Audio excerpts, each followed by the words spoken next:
जब लग गुरु मिले न सांचा, तब लग गुरु करो 10 पांचा। क्या गुरु बदल सकते हैं? क्या गुरु बदलने से पाप लगता है? अध्यात्म के इस मैदान में आखिर सही गुरु कौन है? गीता जी में वर्णित तत्वदर्शी संत कौन है?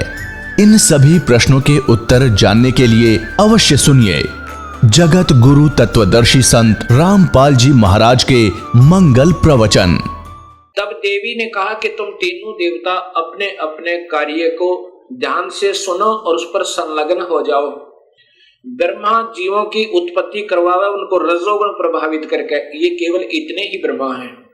और विष्णु फिर इनके आपस में सतिथि बनाए रखे, मोह ममता में फंसाए रखे, ये विष्णु जी की ड्यूटी है। और शिव की ड्यूटी है कि ये संहार करे। तब इन तीनों ने कहा कि हे माई, हे देवी, कहीं पर पृथ्वी नजर नहीं आ रही है और पृथ्वी के बिना प्राणियों की सृष्टि, स्थिति और संहार असंभव है। तब वो देवी मुस्काई और कहा कि तुम इतने में एक विमान आया और कहा कि तुम तीनों के तीनों इस विमान में बैठो और चिंता मत करना, घबराइयो मत। उस समय ये तीनों के तीनों ब्रह्मा विष्णु महेश विमान में प्रवेश कर गए। विमान मन की गति से चला, बहुत तीव्र गति था। कहां पहुंचा? ब्रह्मलोक में पहुंचा, जहां पर ये काल भगवान 3 रूपों में रहता है, जहां इनकी उत्पत्ति की जाती है, ब्रह्मा विष्णु महेश की। और वहां पर कोई नहीं जा सकता, ना वेद विधि से, किसी साधना से, ना तप से, ना यज्ञ से, ना हवन से, किसी प्रकार से नहीं जा सकता, ना किसी जप से। वहां पर तो ये अपनी कृपा से ही ले जा सकता है, ये काल भगवान सोचल सिद्ध करके। वहां जाकर के इन्होंने क्या देखा? एक इंद्र देखा वहां पे, क्योंकि वो महास्वर्ग के अंदर एक महा इंद्र है। उसके बाद फिर आगे विमान गया, वहां एक ब्रह्मा देखा। जब दूसरा ब्रह्मा देखा तो शिव और विष्णु ब्रह्मा जी से पूछने लगे कि हे चतुरानन, ये दूसरा ब्रह्मा कौन है? तब ब्रह्मा जी ने कहा, मुझे नहीं मालूम ये कौन है। उसके बाद विमान आगे चला।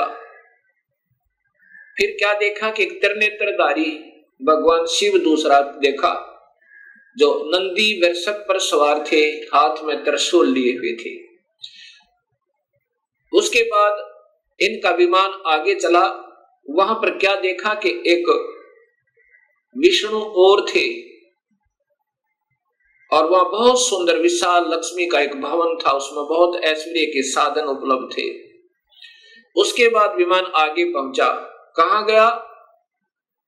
एक माई बैठी थी, जिसके शरीर में जैसे हजारों बिजलियां चमक रही हो, इतना तेज था, इतना नूर था, और वो प्रकृति देवी थी। ये ब्रह्मा विष्णु महेश की मां है, जो इन्होंने देखी। विमान वहां रुका।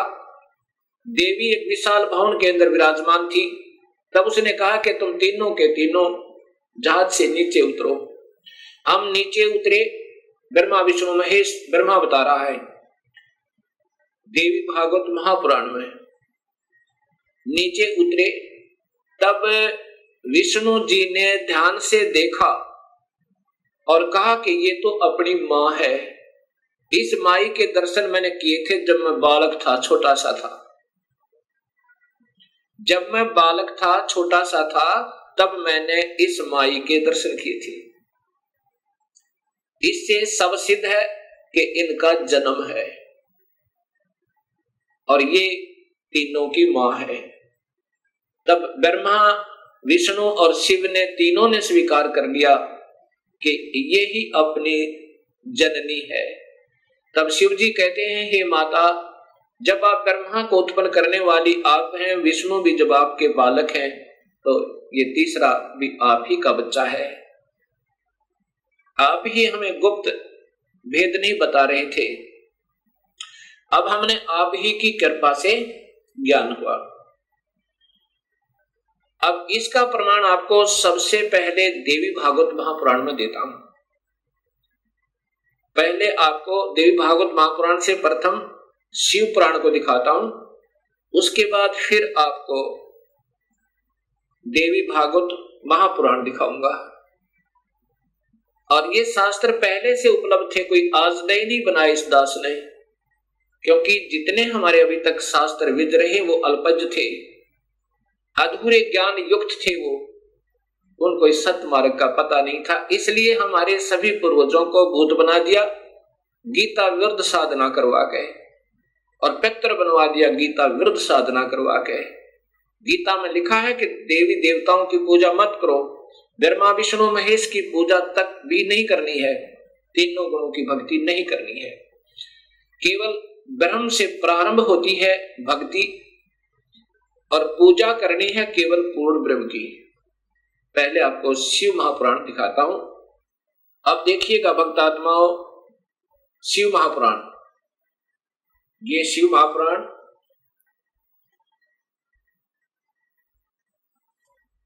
इसके अंदर आपको पता चलेगा श्री शिव महापुराण भाषा सटीक सहितम, ये संस्कृत युक्त है, इसमें संस्कृत भी साथ है। और ये शिवा भाषा टीका टीकोत्तम, टीकाकार है डॉक्टर ब्रह्मानंद त्रिपाठी, साहित्य आयुर्वेद ज्योतिष आचार्य, MA PhD DMCA, ये टीकाकार हैं इनके।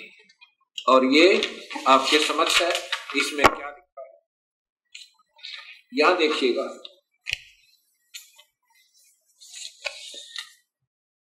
यहां से पढ़िएगा, ये संस्कृत है और ये हिंदी आपको दिखाना चाहूंगा। प्रलय काल में हे मुनिवर, प्रलय काल में भी शिव पार्वती का कभी वियोग ना होने के कारण ही काशी को अविमुक्त अक्षेत्र कहते हैं। प्राचीन काल में शिवजी ने इस अक्षेत्र का नाम पहले नंदनवन और बाद में अविमुक्त रखा था।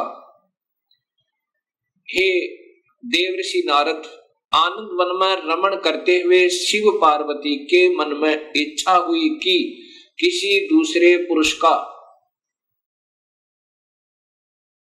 निर्माण किया जाए, जिसके ऊपर अपने इस महासागर को डालकर हम दोनों स्वच्छंद होकर वैराग्य धारण कर केवल काशीपुरी में निवास कर सकें। वही सदा सब कुछ करे, वही रक्षा करे, वही अंत में वही रक्षा करे और अंत में मेरे अनुग्रह से वही सृष्टि का संवरण भी करे। चिंता रूपी लहरों से चलायमान चिंता रूपी समुद्र को बटोर कर रजोगुण रूपी विदुम से विस्तृत करे। अब यहां देखिएगा, ये ना अपने हिसाब से लगा रखेंगे। ऐसे विचार कर उस सर्वव्यापक भगवान ने उस पराशक्ति के 10वें अंग, ये 10वां अंग देखिएगा, ये ध्यान रखना, 10वें अंग अर्थात योनि में सुधार रूपी आवास का प्रयोग किया। ये दिखाना चाहते हैं आपको कि ये कहना क्या चाहते हैं हम। तब उससे तीनों लोकों में सुंदर एक पुरुष प्रकट हुआ, जो शांत एवं सतोगुण से युक्त था, गंभीरता में समुद्र के सम्मान तथा अक्षमावान था। हे मुनि, वह पुरुष इंद्र लक्ष्मणी के सदृश कांति वाला, अर्थात ये था कौन, ये देखिएगा नीचे। शिवजी ने कहा, जो पुत्र उत्पन्न हुआ उसको कहा, सर्वव्यापक होने से तुम्हारा विष्णु यह प्रसिद्ध नाम होगा। ये देखिए ध्यान तक, फिर देखिए, सर्वव्यापक होने से शिव ने कहा, शिवजी ने कहा सर्वव्यापक होने के कारण तुम्हारा विष्णु यह प्रसिद्ध नाम होगा। अब इससे सिद्ध हो गया कि शिवजी से विष्णु की उत्पत्ति। अभी आपने ये शिव महापुराण में 6 अध्याय में देखा कि भगवान शिव से और पार्वती के संयोगता। पार्वती कौन? ये महाशक्ति यानी शेरा वाली प्रकृति के द्वारा विष्णु की उत्पत्ति हुई। अब 7वां अध्याय, ये संस्कृत भी 7 है। अब यहां आगे देखिएगा, ये हिंदी देखिएगा। ब्रह्मा जी ने कहा कि विष्णु भगवान के शयन करने के बाद उनकी नाभि से एकाएक बहुत बड़ा कमल पुरुष उत्पन्न हुआ, कमल पुष्प। अब ये ब्रह्मा बता रहा है लेकिन तुक्के लगा रहा, क्योंकि ये स्वयं बेहोश था पहले, इसको आप ही नहीं मालूम वो कौन से विष्णु की नाभि से मिला। ये देखिएगा, उत्पन्न हुआ जिसकी नाल टंकार फल फूल के फूल। अब ज्यादा ना देख रही देखिएगा, उस सांब शिव परमेश्वर भगवान शिव ने पहले की भांति जैसे विष्णु की उत्पत्ति की थी दुर्गा और काल के संयोग तय, पहले की भांति अपने दाहिने अंग से मुझे उत्पन्न किया। ब्रह्मा कह रहा कि मेरी उत्पत्ति भी उस काल ब्रह्म से, यानी शिव कह रहे हैं, ये शिव हो महा ब्रह्मा महाविष्णु महाशिव रूप में ये काल ही रहता है, मुझे उत्पन्न किया। ये ब्रह्मा जी ने बताया। कई भक्तात्मा कहते हैं कि जो गीता प्रेस गोरखपुर से प्रकाशित पुस्तकें हैं वही विशेषकर आम भक्त समाज उनको सत्य मानता, एथेंटिक मानता है। अब आपके सामने यही गीता प्रेस गोरखपुर से प्रकाशित ये पुस्तक दिखाते हैं, शिव महापुराण।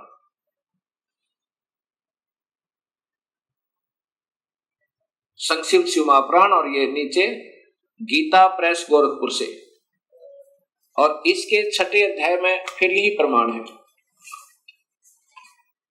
इसी शिव महापुराण का ये छठा अध्याय है। ये शिव महापुराण अध्याय नंबर 6, उसके बीच से सुना रहा हूं, आप इसको खरीद कर देख भी सकते हो।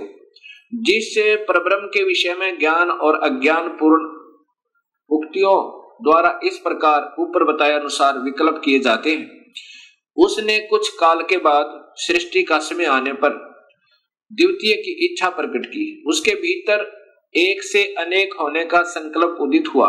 तब उस निराकार परमात्मा ने अपनी लीला शक्ति से अपने लिए मूर्ति आकार की कल्पना की।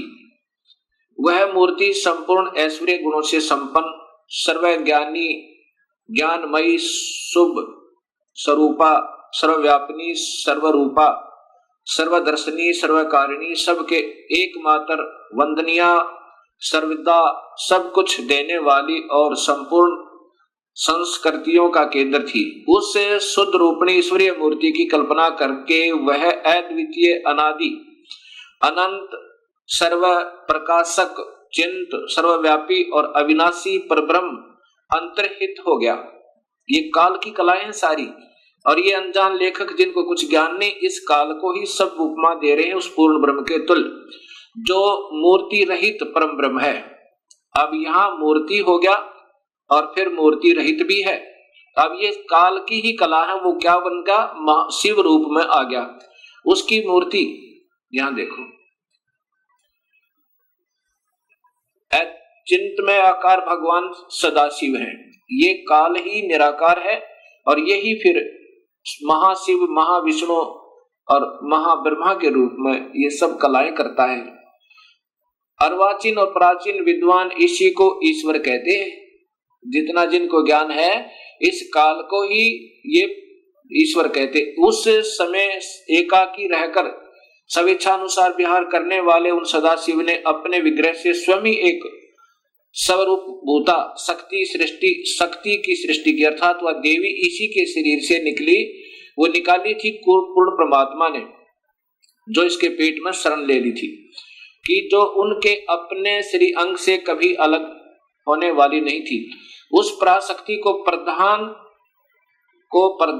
प्रकृति, देखो प्रधान प्रकृति गुणवती माया बुद्धि तत्व की जननी विकार रहित बताया गया है। वह शक्ति अंबिका कही गई है और उसी को प्रकृति, ये ध्यान से देखना भक्तात्माओं, यही देवी अध्या माया, ये प्रकृति देवी, प्रकृति सर्वोश्री सर्वैश्वरी त्रिदेव जननी, यानी तीनों देवताओं की मां, ब्रह्मा विष्णु महेश की माता, नित्य और मूल कारण कही, सदाशिव द्वारा प्रकट की गई उस शक्ति की 8 भुजाएं हैं।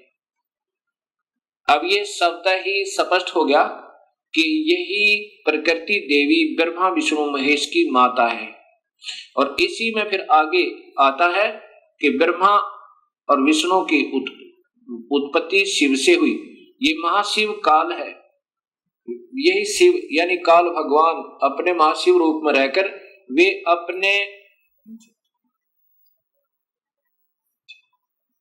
अपने सारे अंग में भस्म रमाए रहते हैं। उन काल रूपी ब्रह्म ने, अब देखो युग काल रूपी ब्रह्म, ये ब्रह्म की ही व्याख्या सारी, इसी को महाशिव सदाशिव महाब्रह्मा महाविष्णु नाम से कहा गया है। इन पुराणों का प्रारंभ यहां से होता है, फिर आगे चल के त्रिलोकीय ब्रह्मा विष्णु महेश की उत्पत्ति इसी ब्रह्म से होती है।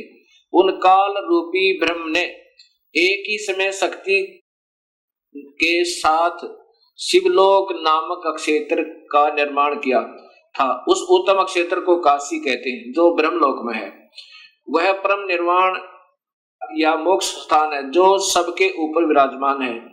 वे प्रिया प्रियतम रूप शक्ति और शिव जो परमानंद स्वरूप है उस मनोरम क्षेत्र में नित्य निवास करते हैं। ये ब्रह्म काल और या पार्वती यानी महापार्वती प्रकृति काशीपुरी परमानंद रूपणी है। मुने शिव और शिवा ने प्रलय काल में भी कभी उस क्षेत्र को अपने सानिध्य से मुक्त नहीं किया है, इसलिए विद्वान पुरुष उसे अविमुक्त क्षेत्र के नाम से जानते हैं।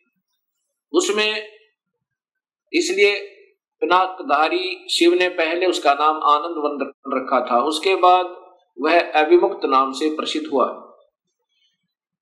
देवर से एक समय उस आनंद वन में रमण करते हुए यानी पति पत्नी का व्यवहार करते हुए शिवा और शिव के, शिवा यानी प्रकृति देवी और शिव ये काल भगवान के मन में यह इच्छा हुई कि किसी दूसरे पुरुष की सृष्टि करनी चाहिए, जिस पर यह सृष्टि संचालन का महान भार रखकर हम दोनों केवल काशी में रहकर इच्छा अनुसार विचरे और निर्वाण धारण करें।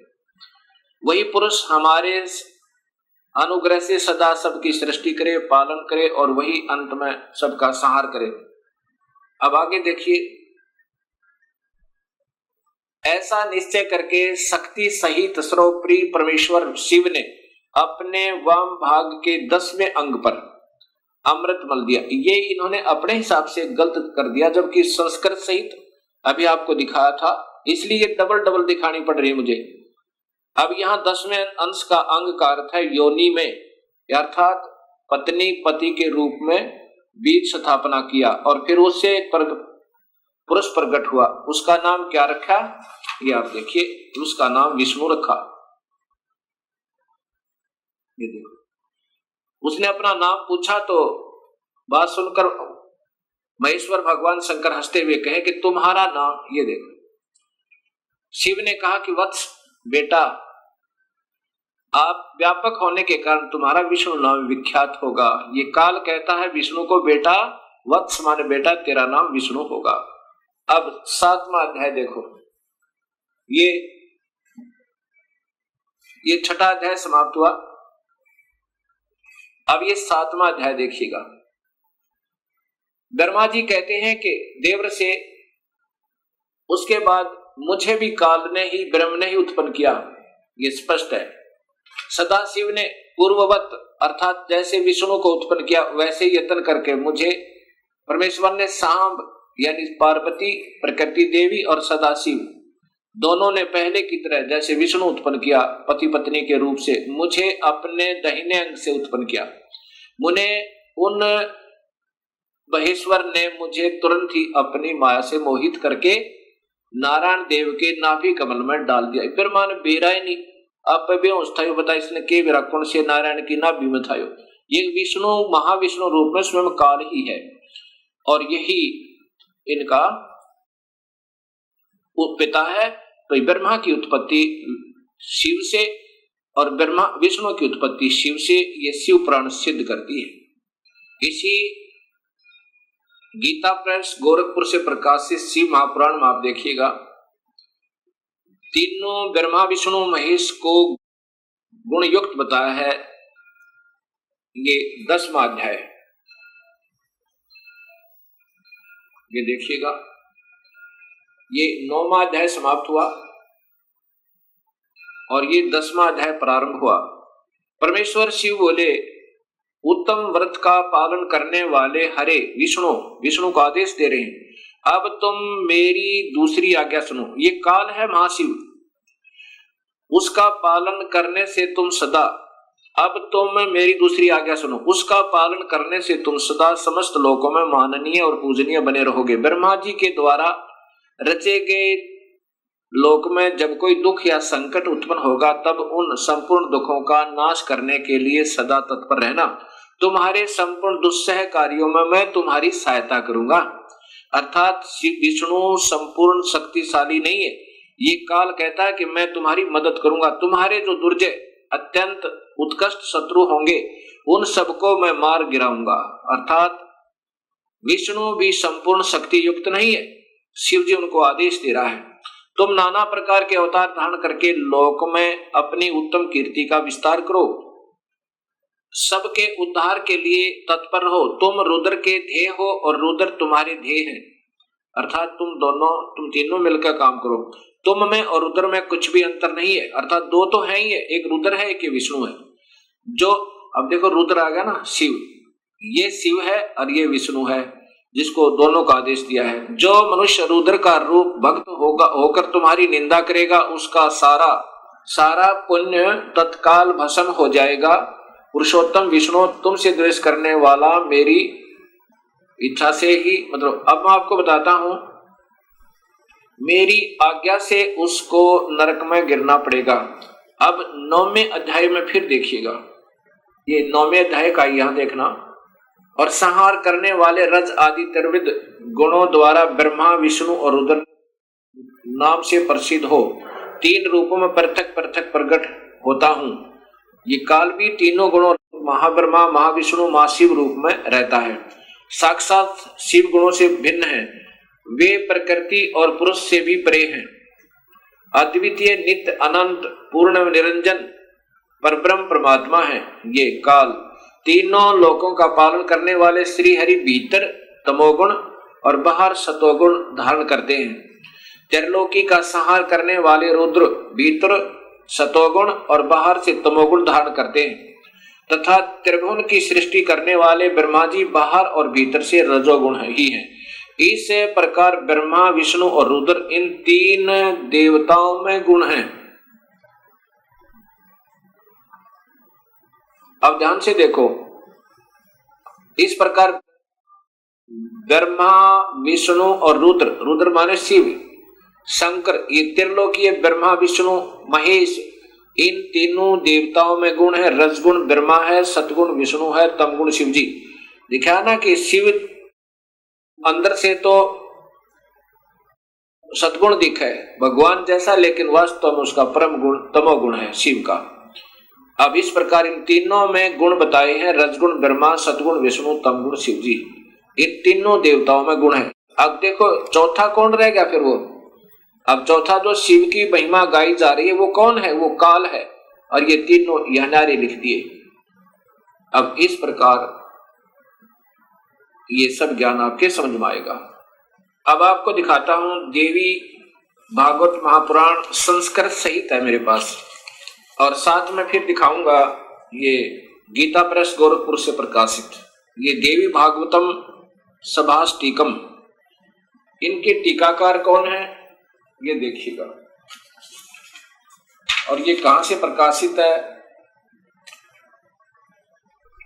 अथ देवी भागवतम सभाष्टिकम महातम। यह है खेमराज श्री कृष्णदास प्रकाशन बंबई, ये यहां से प्रकाशित है। इसके तीसरे स्कंद में, तृतीय स्कंद में आप देखेंगे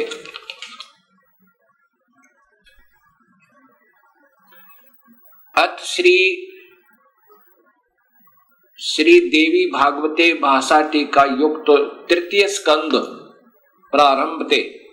ये तीसरे स्कंद में अब ये दिखाना चाहता हूं कि स्वयं ब्रह्मा विष्णु महेश ये तीनों गुण युक्त हैं, यही तीनों गुण हैं। क्या लिखा है ये देखिए, शिव जी कह रहे हैं, हे माता, यदि हमारे ऊपर सदा आप दया युक्त हो तो हमको तमोगुण में, मुझे तमोगुण में किस प्रकार प्रदान किया, मैं तुम गुण क्यों बनाया, कैसे बनाया, और ब्रह्मा रजगुण और विष्णु सतगुण, हरि सतगुण किस प्रकार बनाया, ये नीचे है युक्त किए। फिर देखें ये तीसरे स्कंद में है, हे माता, शिव जी कह रहे हैं, रुद्र कह रहे हैं, यदि हमारे ऊपर सदा आप दयायुक्त हो तो हमको तमोगुण में किस प्रकार प्रदान किया, मैं इसे राक्षस कर्म में क्यों लगाया, ब्रह्मा रजोगुण और हरि सतगुण युक्त किए। अब बताओ, अब देखो तुम्हारे तीनों गुण सर्जन पालन संहार स्थित हैं, यही काल का जाल है और इस माया से इसको अपने पुत्रों को भी भ्रमित रखता है। अब देखिएगा ये देवी भागवत महापुराण गीता प्रेस गोरखपुर से प्रकाशित, क्योंकि ज्यादातर भक्तात्मा इसी को पसंद करते हैं। ये सचित्र मोटा टाइप श्री देवी भागवत केवल हिंदी, पहले संस्कृत सहित आपको दिखाई थी, अब ये देखना गीता प्रेस गोरखपुर से प्रकाशित, और इनके टीकाकार कौन है ये आप देखिएगा, मोटा टाइप, और यहाँ संपादक हनुमान प्रसाद पोदार, चिमन लाल गोस्वामी। इसके तीसरे स्कंद में ये देखिएगा, देवी भागवत तीसरा स्कंद, इसमें जन्मेजय ने पूछा, भगवान आपने अंबा यज्ञ द्वारा परम पवित्र नवरात्र व्रत करके उसके द्वारा देवी के आराधन करने की आज्ञा दी है, अतः वे कौन देवी हैं, कैसे और प्रकट हुई, उनके पधारने का क्या उद्देश्य है। अब ये जन्मेजय पूछ रहे व्यास जी से, और व्यास जी बता रहे हैं कि यही प्रश्न मेरे मन में आया था, मैंने नारद जी से पूछा था। तो नारद जी ने फिर बताया,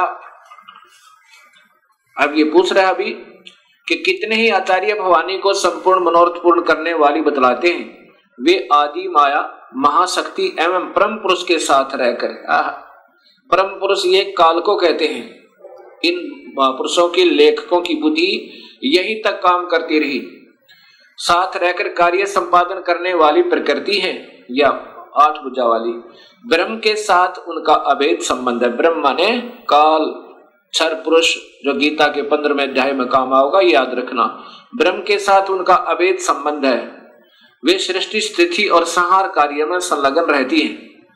अब देखो जिसको भी लेते हैं इन्हीं का नाम लेते हैं, क्योंकि इन मुख्य कारण तो यही है, इससे ज्यादा काल है, काल के बाद इसका नंबर, इसने फिर 3 विभाग कर दिए, काल ने और प्रकृति ने अपने 3 पुत्र उत्पन्न करके, वो ये प्रकृति याद रखना, ये गीता जी में आपके काम आएगा ये शब्द कि प्रकृति कौन है, वही शेरा वाली अष्टंगी, और 3 गुण भी ब्रह्मा विष्णु महेश, ये गीता जी में भी आपको काम आएंगे। नारद जी से व्यास जी ने पूछा, नारद जी ने अपने पिता ब्रह्मा जी से पूछा, तो ब्रह्मा जी ने बताया नारद को कि कैसे सृष्टि उत्पन्न हुई। ब्रह्मा जी ने कहा, बेटा मैं इस प्रश्न का क्या उत्तर दूं, यह प्रश्न बड़ा ही जटिल है महाभाग, तुम भगवान विष्णु से इसका समूचित समाधान पा सकते हो। महामते इस संसार में कोई भी रागी पुरुष ऐसा नहीं है जिससे ये रहस्य विदित हो। ओए होए, किसी को नहीं बेरा इसका, लेकिन अंदाजा सा बताऊंगा, ऐसा ब्रह्मा कह रहा है। जो त्यागी, अहंकार रहित एवं ईश्वरीय शून्य है, ईर्ष्या शून्य है, वही इस रहस्य को जान सकता है। पूर्व काल में सर्वत्र जल ही जल था। जहां से ब्रह्मा को सोधी आई उसे आगे की ही बता रहा है और वही इन पुराणों में वर्णित है। पूर्व काल में सर्वत्र जल ही जल था, स्थावर जंगम जितने प्राणी उनमें कोई भी नहीं थे। तब कमल से मेरी उत्पत्ति हुई। उस समय मुझे सूर्य, चंद्रमा, वृक्ष तथा पर्वत कोई भी दृष्टि गोचर नहीं हो रहे थे।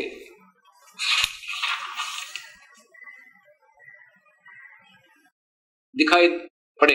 मैं कमल की कणिका पर बैठकर विचार करने लगा, इस अगाध जल में मैं कैसे उत्पन्न हो गया, कौन मेरा रक्षक है तथा इस प्रलय काल में सृष्टि एवं संहार करने वाले कौन विशिष्ट पुरुष हैं। कहीं भी स्पष्ट रूप से भूमि भी नहीं दिखती जिस पर यह जल टिका हुआ है। यह कमल कैसे उत्पन्न हुआ, रूढ़ एवं यौगिक दोनों अर्थों में कोई इसका कारण होने ही चाहिए। यौगिक अर्थ होने पर इसका मूल कारण होता है पंख। तो अब देखूं वह पंख कहाँ है, वह इस मूल कारण, मतलब ये नीचे घूमता रहा, 1000 वर्ष तक पृथ्वी का अन्वेषण करता रहा, इस पर भी मुझे इस जल का कहीं और छोर नहीं मिला। इतने में आकाशवाणी हुई, तप करो तप करो। तब मैंने तपस्या प्रारंभ कर दी। ये ब्रह्मा बता रहा है। कमल पर बैठे ही 1000 वर्ष तक मैं तप करता रहा। फिर उसी समय सृष्टि करो ऐसी आकाशवाणी सुनाई पड़ी। उसे सुनकर मैं बड़े आश्चर्य में पड़ गया। सोचा कि किसकी सृष्टि करूं अथवा मेरा क्या कर्तव्य है। उसी समय मधु और कैटब नाम के 2 भयंकर दानव आए। अब यहां देखना भक्तात्माओं, आए वे उस महावरण में मुझसे युद्ध करने की इच्छा प्रकट करने लगे। मैं उनसे भयभीत हो उठा। तब कमल का डंठल पकड़कर जल में उतरा। वहां मुझे एक परम अद्भुत पुरुष के दर्शन मिले। उनका श्री विग्रह मेघ के समान श्याम था। वे पीतंबर पहने थे, 4 भुजाएं थी, शेष नाग की सैया पर सोए पड़े थे। सोए का मतलब बेहोश थे, अचेत थे विष्णु जी। उन जगत प्रभु के गले को वनमाला सुशोभित कर रही थी। शंख, चक्र, गदा, पद्म, इन 4 अवधों से अनुपम शोभा पा रहे थे। ऐसे से ही भगवान विष्णु का मुझे दर्शन हुआ। वे योग निद्रा से वशीभूत होकर गाढ़ी नींद में सोए हुए थे। ये बेहोश कर रखे थे काल ने विष्णु जी को। उनकी अच्छा यहां देखना, मैंने उनका सत्वन किया देवी का। तब वे कल्याणमयी भगवती विष्णु के विग्रह से निकलकर, विष्णु के शरीर से निकलकर आकाश में विराजमान होगी। ये सभी प्रमाण शास्त्रों में पूर्व प्रमाणित हैं और विद्यमान हैं। स्पष्ट लिखा है कि ब्रह्मा को नहीं मालूम मैं कहां से उत्पन्न हुआ, तुक्के मार रहा है आगे के, वो कौन है, वो श्री हरि है, फलाना है। अब जो अपनी स्थिति ये बता रहा है कि मैं कमल के फूल पर सचेत हुआ, मुझे नहीं मालूम मैं कहां से आया। फिर मधु और कैटब नाम के 2 राक्षस आए। पहले 1000 वर्ष तक तो खोज की उस कमल के डंठल की, ये कहां टिका हुआ, कहीं नहीं पाया। अब अगर इस विष्णु के नाभि से कमल होता, विष्णु की नाभि से कमल नहीं था, वो विष्णु काल है, उसने अपनी नाभि से कमल बनाया हुआ था। फिर इतने में मधु कैटब आए, उनके डर के मारा ये नीचे उतरा। आगे विष्णु अचेत पड़ा था शेष सैया पे, शेष नाग के ऊपर बेहोश पड़े थे। उसमें से एक शक्ति निकली और उसके बाद ये होश में आया और फिर मधु कैटब के साथ इनका युद्ध हुआ। 5000 वर्ष तक तो ये लड़ते रहे और मधु कैटब को नहीं मार पाए। जब योग निद्रा भगवान विष्णु के शरीर से अलग होकर, योग निद्रा के ये तो बेहोशी शक्ति एक इनके अंदर डाल रखी थी, आकाश में विराजने लगी, तब तुरंत ही श्री हरि उठ बैठे। ये विष्णु जी उठ बैठे। उन्होंने मधु और कैटब के साथ 5000 वर्ष तक बड़ी घमासान लड़ाई हुई। तब वे दैत्य मरे। कैसे मरे? पहले देवी के कटाक्ष से मधु और कैटभ मोहित हो गए थे।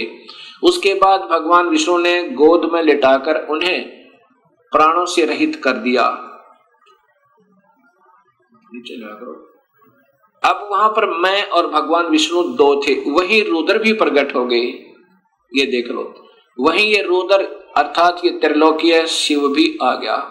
हम तीनों को भगवती अध्याशक्ति के दर्शन हुए। उन्हें देखकर मन मुग्ध हो गया, उनकी उत्तम स्तुति की। तब वे आदि शक्ति हम लोगों से कहने लगी। देवी ने कहा, ब्रह्मा विष्णु और महेश्वर, ये रुद्र को महेश्वर भी कहा, ये ध्यान से देखना। तुम भली भांति सावधान होकर अपने अपने कार्य में संलग्न हो जाओ। सृष्टि, स्थिति और संहार ये तुम्हारे कार्य हैं। इन महान पराक्रमी दैत्यों का निधन हो जाने पर अब तुम्हें अपना स्थान बनाकर शांतिपूर्वक निवास करना चाहिए। अब क्या बोलते हैं? ब्रह्मा जी कहते हैं कि भगवती अध्याशक्ति की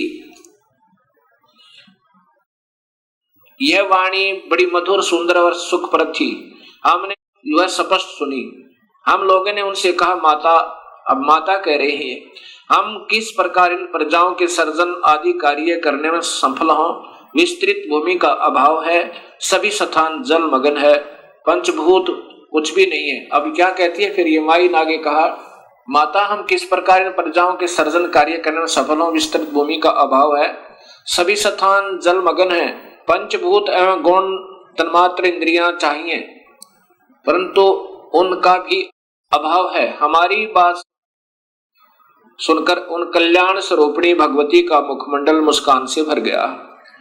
इतने में एक सुंदर विमान आकाश से उतरा। तब उन देवी ने हमें आज्ञा दी, देवता और निर्भीक होकर स्वेच्छा पूर्वक इस विमान में प्रवेश कर जाओ। ब्रह्मा विष्णु और रुद्र, आज मैं तुम्हें एक अद्भुत दृश्य दिखलाती हूँ। हमने भगवती की बात सुनकर उसे शिरोधार्य कर लिया। वह रतन जड़ित विमान पर चढ़कर हम लोग आराम से बैठ गए। वह विमान मोतियों की मालाओं से सुशोभित था और उसे से अनेक कणियों की ध्वनि हो रही थी। अमरावती की तुलना करने वाले उस भव्य विमान पर हम तीनों निर्भीक होकर बैठ गए। माता, आदेश दे रही है बच्चों की तरह, बेटा इसमें बैठो तीनों। और अब आगे देखो,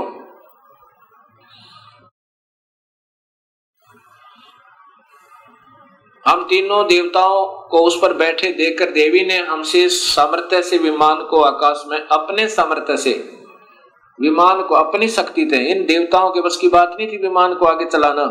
देवी ने अपने सामर्थ्य से विमान को आकाश में उड़ा दिया। ब्रह्मा जी कहते हैं कि मन के समान तीव्र गति से चलने वाला वह विमान जिस अपरिचित स्थान पर गया, वहां संपूर्ण फलों से लदे हुए अनेक सुंदर वृक्ष थे। किलकों की कला की काकली उन वृक्षों की शोभा बढ़ा रही थी। अब नीचे देखो, वहां पर ये क्या था? ये कौन था? ये स्वर्ग था।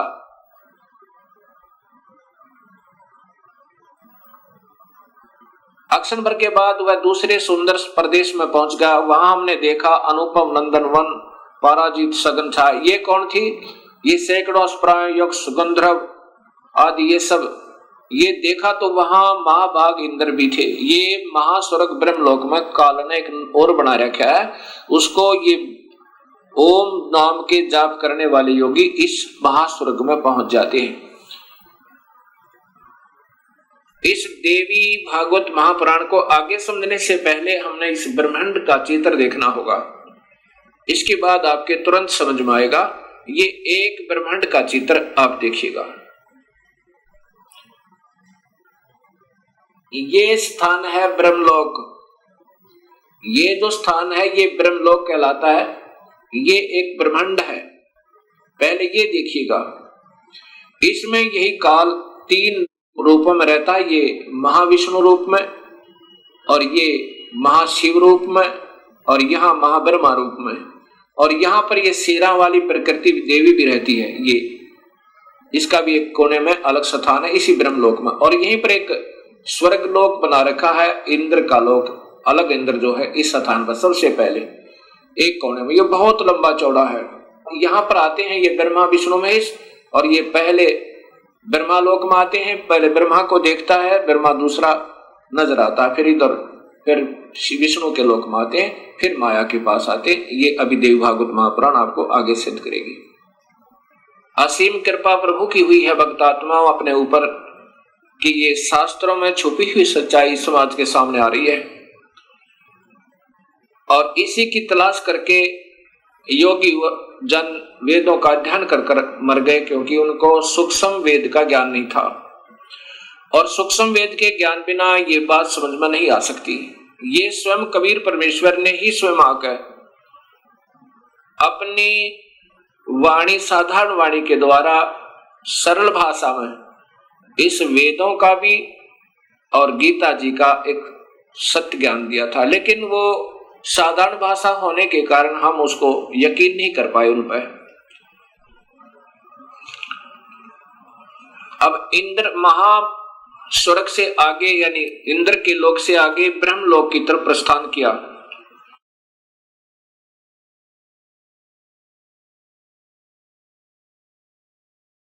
इतने में हमारा विमान तेजी से चल पड़ा और दिव्य धाम ब्रह्मलोक में जा पहुंचा। संपूर्ण देवता उस नगर के सामने मस्तक झुकाया करते थे। वहां एक दूसरे ब्रह्मा विराजमान थे, वहां एक दूसरे ब्रह्मा विराजमान थे। उन्हें देखकर भगवान शंकर और विष्णु को बड़ा आश्चर्य हुआ। अब यहां देखना है कि दूसरा ब्रह्मा भी विराजमान थे वहां पर, और ये दास सिद्ध करना चाहता है आपको कि वो कौन है, आगे देखिएगा।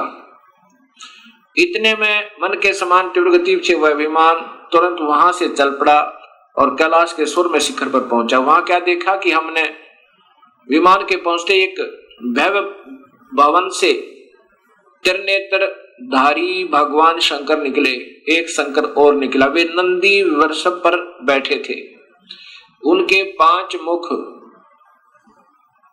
थे और 10 भुजाएं थी, मस्तक पर चंद्रमा आदि थे। उसके बाद आगे देखो,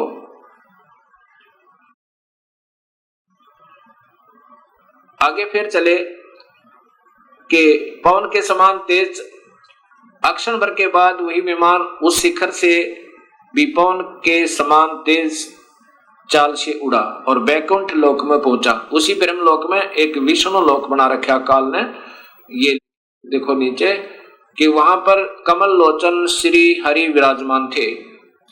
कमल लोचन श्री हरि विराजमान थे, अर्थात एक विष्णु और वहां पर था। अब ये तीनों देवता विमान में बैठे हुए जा रहे हैं और दूर से देख रहे हैं, एक ब्रह्मा और है, एक विष्णु और है, एक शिव और है। उसके बाद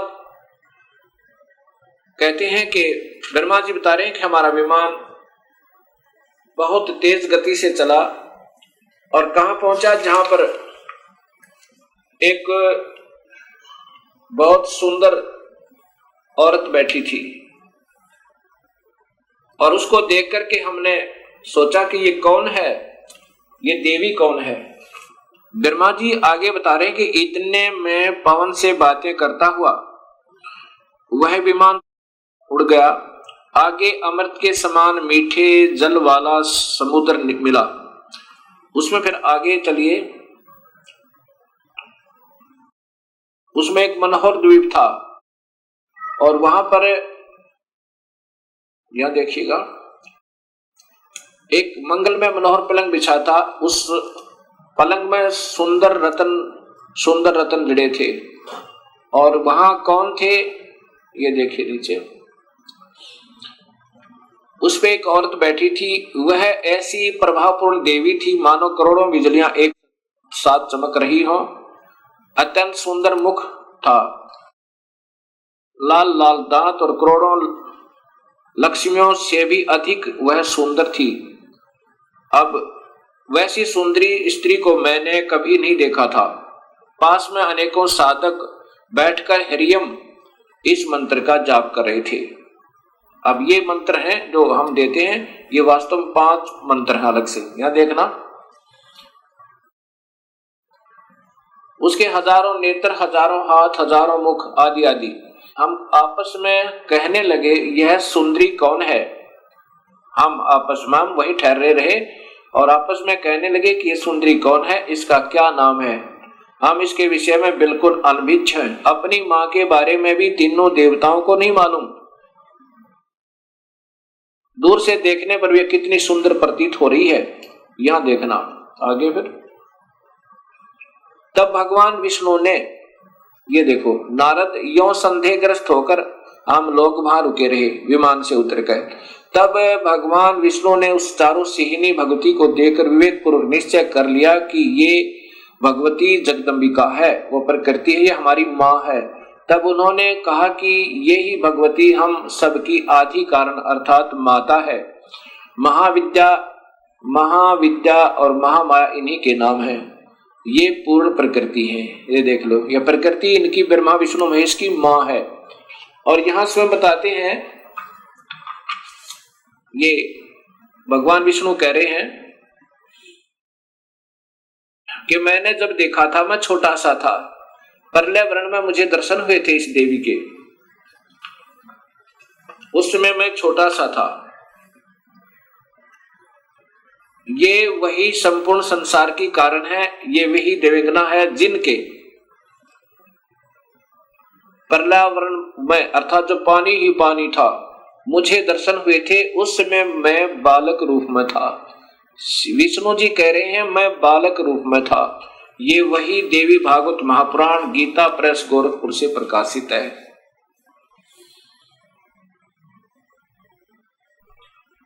भक्तात्मा, अभी तक हमारे अधूरे गुरु, जब हम उनसे प्रश्न किया करते थे कि ब्रह्मा विष्णु महेश के माता पिता कौन है, वो कहा करते ये तो अजर हैं, अमर हैं, इनके कोई माता पिता नहीं है, ये तो अजन्मा है। और ये स्वयं देवी भागवत महापुराण में स्वीकार करते हैं कि हम तो जन्म मरण में हैं। मैं ब्रह्मा विष्णु और रुद्र, हम तो जन्म मरण में हैं, तुम ही नित्य हो, तुम ही अविनाशी हो, हम अविनाशी नहीं है। अब देखिएगा आपके सामने से प्रकाशित तीसरा स्कंद ही चल रहा है। यहां ये चल रहा है तीसरा स्कंद। अब ये पढ़ते पढ़ते हमारे यहाँ पर, तुम शुद्ध स्वरूपा हो, ये संसार तुम्हारे से ही उत्सित हो रहा है। मैं ब्रह्मा और शंकर, विष्णु स्वयं कह रहा है, मैं ब्रह्मा और शंकर हम सभी तुम्हारी कृपा से विद्यमान हैं। हमारा आविर्भाव और तिरोभाव हुआ करता है। आविर्भाव माने जन्म और तिरोभाव माने मृत्यु। हम तो मृत्यु और जन्म में हैं, ये ध्यान से देखो। और केवल तुम ही नित्या हो, जगत जननी हो, प्रकृति और सनातनी देवी हो। ये फिर देखना भक्तात्माओं, विष्णु जी कह रहे हैं मैं विष्णु, ब्रह्मा और शंकर हम सभी तुम्हारी कृपा से विद्यमान हैं। हमारा आविर्भाव और तिरोभाव हुआ करता है। आविर्भाव माने जन्म, तिरोभाव माने मृत्यु। केवल तुम ही नेता हो, जगत जननी हो, प्रकृति और सनातनी देवी हो। ये प्रकृति शब्द आपको गीता में काम आएगा, जब ये दास आपको बताएगा कि ब्रह्म और प्रकृति से तीनों गुणों की उत्पत्ति हुई। ब्रह्मा विष्णु महेश की, रजगुण ब्रह्मा, सदगुण विष्णु, तमगुण शिव जी की। ये वही देवी भागवत महापुराण है, गीता प्रेस गोरखपुर से प्रकाशित। यहां देखो, श्री भगवान शंकर बोले, देवी यदि महाभाग विष्णु तुम्ही से प्रकट हुए हैं, तो उनके बाद उत्पन्न होने वाले ब्रह्मा भी तुम्हारे ही बालक हुए। और फिर मैं तमोगुणी लीला करने वाला शंकर भी तुम्हारी संतान हुआ। अब दोनों बात सिद्ध होगी बर्बत आत्माओं। विष्णु भी प्रकृति से उत्पन्न हुआ, ब्रह्मा भी, और शिव ये तमोगुण शिव। अब वहां देखना, रजगुण ब्रह्मा, सदगुण विष्णु, तमगुण शिव जी बताएगा दास आपको। मैं तमोगुण लीला करने वाला शंकर भी तुम्हारी संतान हुआ, अर्थात मुझे भी उत्पन्न करने वाली तुम ही हो। अब ये ध्यान से पढ़ो भक्तात्मा, ये वही देवी भागवत महापुराण गीता प्रेस गोरखपुर से प्रकाशित।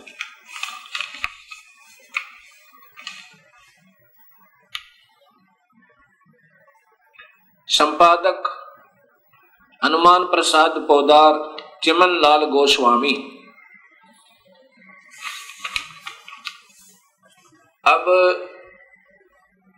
आपके सामने ये स्पष्ट हुआ कि ये प्रकृति देवी और ये ब्रह्म काल, इन्हीं से ब्रह्मा विष्णु और शिव की उत्पत्ति हुई। और जिनको हम अजर और अमर कहा करते थे, वो हमारे ही शास्त्रों में प्रमाणित है कि ये अनित्य है, ये तो नाशवान और जन्म और मरण के अंदर है। अब इन बातों का ज्ञान होने से ही हमें स्पष्ट ज्ञान होगा कि पूर्ण परमात्मा कौन है। अब उसके बाद क्या होता है, काल ने, ब्रह्म ने कहा था कि जब ये बच्चे सियाने हो जाएं, इन तीनों को सागर मंथन पर भेज देना और वहां पर जो वस्तु निकले इनको देना।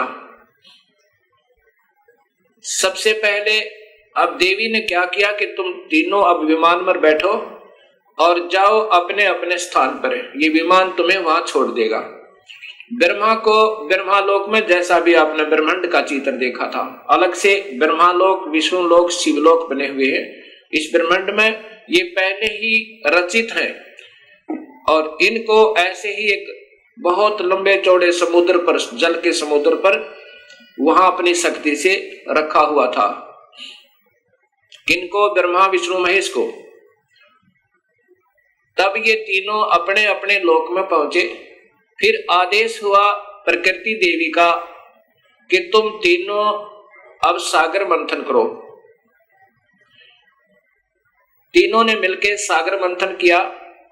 इस ब्रह्म भगवान ने, काल भगवान ने पहले ही समुद्र के अंदर एक कूर्म का रूप धारण करके अपने ऊपर सुमेरु पर्वत को टिका लिया और उसमें इन जाकर तीनों ने शेष नाग के उसे रस्से थे उसका मंथन किया, ऐसे जैसे पहले पुराने समय में दूध रिड़कते थे ऐसे। उसमें से वेद निकले। वेदों को ब्रह्मा ने पढ़ा और वेदों में पाया कि पूर्ण परमात्मा कोई और है जिसने सृष्टि रची हुई है, वही जग का करता है, उसकी उपासना करनी चाहिए, वो आकार में है। उससे पहले ये तीनों बालक अपनी मां से पूछा करते थे कि मां हमारा पिता कौन है। तब ये प्रकृति देवी कहा करती थी कि तुम्हारा कोई पिता नहीं, कोई तुम्हारी मां नहीं, मैं ही तुम्हारा पिता और मैं ही तुम्हारी मां हूं। क्योंकि काल भगवान ने, ब्रह्म ने, उस महाब्रह्मा, महाविष्णु, महाशिव रूप में रहने वाले उस गुप्त काल ने प्रकृति देवी को सख्त आदेश दिए थे कि मेरा भेद मत बताना, और बता भी देगी तो मैं किसी भी योग विधि से, किसी वेद विधि से नहीं प्राप्त हो सकता। मैं किसी को आकार रूप में कभी दर्शन नहीं दूंगा, अपने वास्तविक स्वरूप में कभी दर्शन नहीं दूंगा, अर्थात मेरे लोक में ये कोई नहीं आ सकता। तो प्रकृति देवी इसलिए कहा करती थी कि बेटा तुम्हारा कोई बाप नहीं, कोई मां नहीं, मैं ही तुम्हारा पिता, मैं ही तुम्हारी मां हूं। जब ब्रह्मा ने पढ़ा कि वेदों में लिखा है कि परमात्मा कोई और है, सृष्टि रचनहार, और उसको पाया जा सकता है ओम नाम के जाप तय, ऐसा उसने सोचा कि ओम का नाम लिखा है और ध्यान लगाऊंगा, मेडिटेशन को अधिक करूंगा, प्रभु प्राप्ति होगी। तब ब्रह्मा ने कहा कि मां आप कहा करती थी कि हमारा कोई पिता नहीं, वेदों में लिखा है कि परमात्मा आकार में है और वही पूर्ण परमात्मा ही सारी सृष्टि का रचनहार है। उसके पाने का ओ मंत्र भी लिखा है, यही मंत्र है जो उसको पाने का, ऐसा ही होगा। ऐसा विचार करके ब्रह्मा ने कहा कि मैं पिता के दर्शन करूंगा। माई ने कहा कि बेटा वो तुम्हें कभी दर्शन नहीं देगा, तुम्हारा पिता। ब्रह्मा ने कहा कि मां अब आपकी बातों पर विश्वास नहीं होता, मैं पिता की तलाश करूंगा, अर्थात परमेश्वर को ढूंढूंगा। माई ने कहा कि यदि तुम्हें पिता नहीं मिला तो क्या करेगा? ब्रह्मा ने कहा कि मैं फिर वापस नहीं आऊंगा, दर्शन नहीं दूंगा आपको। ऐसा सोचकर, ऐसा कहकर ब्रह्मा वहां से चल पड़ा। एकांत स्थान पर जाकर 4 युग तक मेडिटेशन किया, ध्यान किया, ओम नाम का जाप किया। प्रभु प्राप्ति नहीं हुई। अब शर्मिंदा वापस नहीं आ रहा है। तब आकाशवाणी काल ने की प्रकृति देवी को कि सृष्टि प्रारंभ करो, जीवों की उत्पत्ति करो। तब प्रकृति देवी ने कहा कि तेरा जेठा बेटा, ज्येष्ठ पुत्र ब्रह्मा आपकी तलाश में हट करके गया हुआ है। तब निरंजन ने कहा कि मैं कभी किसी को किसी भी वेद विधि वर्णित विधि से कोई दर्शन नहीं दूंगा, मेरी प्राप्ति नहीं हो सकती, उसको वापस बुलाओ। तब प्रकृति देवी ने अपनी शब्द शक्ति से एक लड़की उत्पन्न की, उसका नाम गायत्री रखा और कहा बेटी जा ब्रह्मा को समाधि से उठा कर ला, उसको कहना कि तेरे बिना सृष्टि रचना अधूरी है और आप वापस चलिए। अब वो गायत्री देवी जब वहां पहुंची ब्रह्मा के पास, ब्रह्मा के चरण छुए, ब्रह्मा का ध्यान भंग हुआ। तब उसने देखा कि सामने एक लड़की खड़ी है। ब्रह्मा गुस्से में आकर कहता है कि तूने मेरा तप भंग कर दिया, तू कौन पापचारिणी आ गई, मैं तुझे श्राप देता हूं। तब उस गायत्री ने कहा कि पहले मेरी बात सुन लो और फिर मेरा दोष हो तो मुझे श्राप देना। मुझे मां ने भेजा है आपको लिवा लाने के लिए। आपके बिना सृष्टि रचना प्रारंभ नहीं हो रही, जीवों की उत्पत्ति नहीं हो रही और आप वापस चलिए। तब ब्रह्मा जी ने कहा कि गायत्री कैसे चलूं मैं मां के पास, मुझे शर्म लगती है, पिता के दर्शन हुए नहीं और मैं कहकर आया था कि मां यदि पिता के दर्शन नहीं हुए तो मैं वापस नहीं आऊंगा, दर्शन नहीं दूंगा। ब्रह्मा ने कहा गायत्री से कि यदि तू मेरी झूठी गवाही देवे तो मैं चलूं कि पिता के दर्शन अर्थात प्रभु की प्राप्ति हो गई। गायत्री ने कहा कि एक और गवाह तैयार करते हैं। गायत्री ने अपनी सब शक्ति से एक और लड़की उत्पन्न की, उसका नाम पहुपवती रखा। दोनों ने ब्रह्मा की झूठी गवाही देने की स्वीकृति दे दी। तीनों के तीनों माता के पास, प्रकृति देवी के पास आ गए। प्रकृति देवी ने पूछा कि ब्रह्मा तुझे पिता के दर्शन हुए? ब्रह्मा ने कहा हाँ मां, मुझे पिता के दर्शन हुए। तो देवी ने पूछा कैसे प्रमाणित हुआ? ब्रह्मा ने कहा कि दोनों से पूछ लो, इनके सामने मुझे दर्शन देकर के पिताजी गए हैं। तब उन दोनों से पूछा, प्रकृति देवी ने, गायत्री और पहुपवती ने स्वीकृति दी और कहा कि हाँ हमारे सामने ब्रह्मा को दर्शन दिए, पिता ने दर्शन दिए। बड़ा तेजो में शरीर था, ऐसे तुक्के मारे। तब प्रकृति देवी के मन में ये आया कि ये काल दोगला है, ये ब्रह्म तो दोगली बात कर रहा है। मेरे को कहता है मैं कभी किसी को दर्शन नहीं दूंगा, मैं कभी व्यक्त रूप में प्रकट नहीं होऊंगा और गुप्त रूप में सर्व कार्य करता रहूंगा, और इनको दर्शन दे दिए। ऐसा सोचकर अक्षुब्ध होकर, नाराज होकर दूर जा बैठी और कहती है कि मैं नहीं तेरे इस कार्य को कर सकती, संभाल अपने डमडमे ने। मुझे कुछ कहता है और इनको दर्शन दे दिए हैं। तब आकाशवाणी काल भगवान ने, क्षर पुरुष ने की कि प्रकृति देवी ये झूठ बोल रहे हैं, मैंने कोई दर्शन नहीं दिया। तब वो करड़ी होकर, गुस्से में होकर और आई और कहा कि नादानो तुम झूठ बोल रहे हो, आकाशवाणी हुई है परमात्मा की। वो कहता है कि मैंने कोई दर्शन नहीं दिए। तब वो हंसने लगे और ब्रह्मा ने कहा कि मां मुझे शर्म आ रही थी आपके पास आने में, क्योंकि पिता के दर्शन हुए नहीं थे और मैं उस समय ये कहकर गया था कि मैं आऊंगा नहीं यदि पिता के दर्शन नहीं हुए तो, इसलिए हमने ये झूठ बोलने की स्कीम बनाई। तब प्रकृति देवी ने, इस शेरा वाली दुर्गा ने तीनों को श्राप दे दिया, ब्रह्मा तेरी पूजा जग में नहीं होगी और तेरे ही वेदों के पढ़ने वाले तेरे वंशज तेरे ही तरह सच्चाई नहीं कहा करेंगे। विद्वान जो हो जाएंगे उनको सही ज्ञान तो होगा नहीं, लेकिन झूठ बोलने पर तुले रहा करेंगे और सत्य ज्ञान ना होते हुए भी वो ज्ञान प्रचार करते रहेंगे और दुनिया को गुमराह किया करेंगे। पर उसको गायत्री को श्राप दिया कि तू गाय बनेगी, तेरे कई पति होंगे जैसे सांड, और पार्वती को श्राप दिया कि तू गंदी स्थान पर उत्पन्न होने वाली जड़ी बूटी बनेगी। जब तीनों को श्राप प्रकृति दे चुकी, तब काल भगवान ने आकाशवाणी की, उस प्रकृति देवी को ही सुनाई दी वो कि तूने ये अच्छा नहीं किया दुर्गा, इनको श्राप नहीं देना था, तू संविधान को अपने हाथ में नहीं ले सकती, ये सब मेरा कार्य है, अब मैं तुझे श्राप देता हूं, तू भी द्वापर युग में द्रौपदी बनकर जाएगी, तेरे 5 पति होंगे।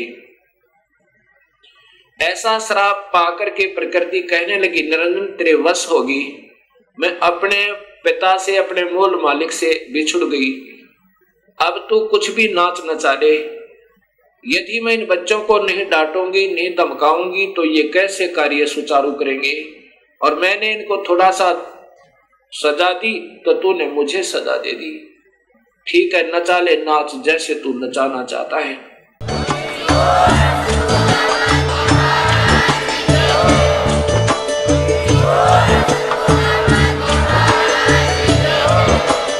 आप सुन रहे थे जगत गुरु तत्वदर्शी संत रामपाल जी महाराज जी के मंगल प्रवचन। अधिक जानकारी के लिए विजिट कीजिए हमारी वेबसाइट www.jagatgururampalji.org। संत रामपाल जी महाराज जी के शुभ आशीर्वाद से पूरे विश्व भर में 500 से भी ज्यादा नाम दीक्षा केंद्र हैं, जिन पर संत रामपाल जी महाराज जी द्वारा ऑनलाइन निशुल्क नाम दीक्षा दी जा रही है। अपने नजदीकी नाम दीक्षा केंद्र का पता करने के लिए संपर्क करें 8222880541।